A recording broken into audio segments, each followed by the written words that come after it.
এখন যখন ছেলেপুলেদের জ্ঞান দিই যে ক্লাসে মনোযোগ দাও, মন দিয়ে পড়াশোনা করো, তখন ভুলে যাই যে আমরা ক্লাস কেটে কতই না সিনেমা দেখেছি। তখন তো আর ফোন ছিল না, স্ট্রিমিং সার্ভিসেসও ছিল না। তাই জন্য নিউ এম্পায়ার, লাইট হাউস আর গ্লোব আমাদের পিনাকেল অফ এন্টারটেইনমেন্ট ছিল। সেই সময়ের দেখা একটা ইংরেজি ছবির কথা আজকে খুব মনে পড়ছে। ছবিটার নাম ফেস অফ। আজকের আড্ডা সেই ছবিটা আর সেই দিনটা নিয়ে। আমি তন্ময়, আশা করি আপনারা সকলে খুব ভালো আছেন। আমরা যারা 90s কিড তারা অনেক সিনেমা দেখেছি যেগুলোকে আজকে যখন দেখি মনে হয় লেজেন্ডারি। আজকে সেইগুলোকে কাল্ট ক্লাসিক বলা হয়। ফেস অফ ওই রকমই একটা ছবি। আমার মনে হয় কোনো অন্য ছবি দেখতে গিয়ে ফেস অফের ট্রেলার দেখেছিলাম। ট্রেলার দেখেই ভালো লেগে গেছিল আর মনে হয়েছিল এই সিনেমাটা দেখতে আসতেই হবে।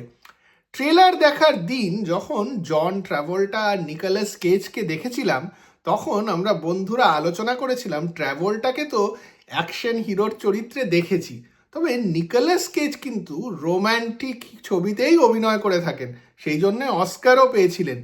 ফেস অফে ওনাকে এইরকম স্টাইলাইজড ভাবে দেখার উৎসাহ আমাদের খুব বেড়ে গেছিল। সেই জন্যই যখন ফেস অফ রিলিজ হলো আর আমরা জানতে পারলাম, তখন ক্লাস কেটে ফেস অফ দেখতে যাওয়ার প্ল্যান হয়ে গেল। সেই সময় যখন প্ল্যান হতো তখন এক্ষুনি করতে হবে এই রকমই প্ল্যান হতো, শুধু ভাবতে হতো কোন ক্লাসটা কাটবো।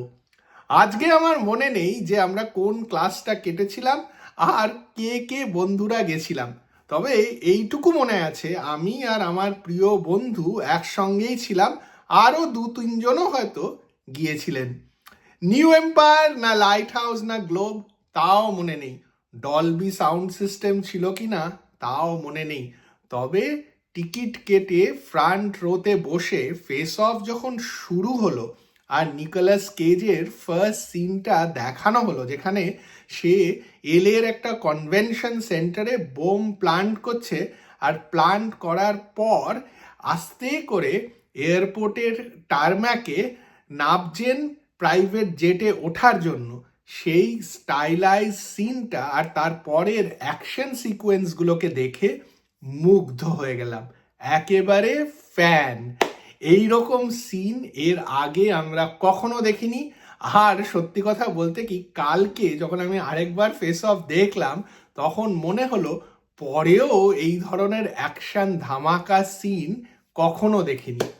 ফেস অফের গল্পটা কিন্তু অদ্ভুত একটা গল্প। হিরো ভিলেন ছবির মধ্যিখানে নিজেদের মুখ বদল করে নেন। হিরোর মুখটা চলে আসে ভিলেনের মুখে আর ভিলেনের মুখটা চলে যায় হিরোর মুখে।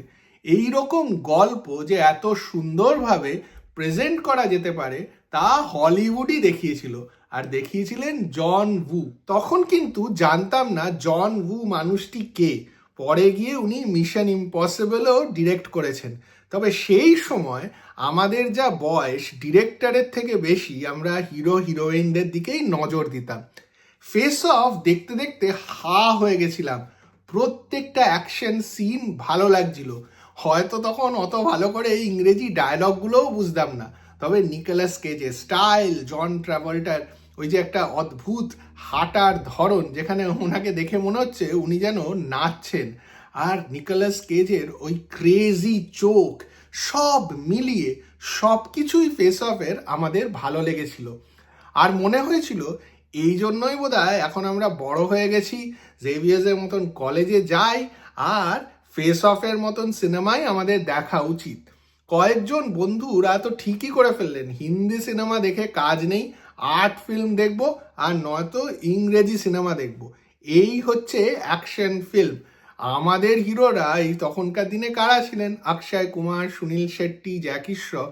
এরা যে অ্যাকশনগুলো করছেন সেগুলো তো কোনো অ্যাকশনই নয়, হয়তো ঠিক, তবে হিন্দি সিনেমার অন্যরকম মজা আছে, ফেস অফের অন্যরকম মজা ছিল, আজও আছে। এই যে বললাম কালকে ফেস অফ আরেকবার দেখলাম, এবারে নিজের ছেলের সঙ্গে বসে দেখলাম, আর ও বলল তখনকার দিনের সিনেমা আর এত ভালো লাগছে, ভাবাই যায় না। সত্যি তো, সিজিআই টিজিআই তো তখন অত কিছু ছিল না, নিশ্চয়ই স্পেশাল এফেক্টসও কমই দেওয়া হতো। তার মানে স্টান্টম্যানরা আর হিরোরা আর ডিরেক্টর নামিয়ে দিয়েছিল ছবিটা। জন ট্রাভোল্টার একটা ইন্টারভিউয়ে বলেন উনি যে ডিরেক্টর বলেছিলেন তোমরা যা খুশি করো, মস্তি করো, এনজয় করো, আর এইভাবে সিনেমাটা তৈরি হবে। এই ধরনের সিনেমা আগে কখনো হয়নি, বললাম তো, আর পরেও যে খুব একটা হয়েছে তা নয়। ফেস অফ দেখার অভিজ্ঞতা এতটাই ছিল, ভালো ছিল, যে আজকেও ওই দিনটার কথা মনে পড়লে গায়ে কাটা দেয়। হয়তো ভিডিওটা শেষ করার পরে প্রত্যেকটা বন্ধুর নামও মনে রাখবো, যা মনে পড়ে যাবে যারা ওই দিনকে আমার সঙ্গে ছিল। আজকের জন্য এইটুকুই, এই স্মৃতিটাই এই চেয়ারে বসে উপভোগ করি আর ভাবি উফ কি দিনগুলোই না ছিল। সিনেমা দেখা দারুণ, তাই না? আপনাদের যদি ওই রকম কোনো স্মৃতি থাকে তাহলে কমেন্ট বক্সে জানান। আর যদি এই ভিডিওটা ভালো লাগে তাহলে লাইক আর শেয়ার করুন, আর এই চ্যানেলটিকেও সাবস্ক্রাইব করুন।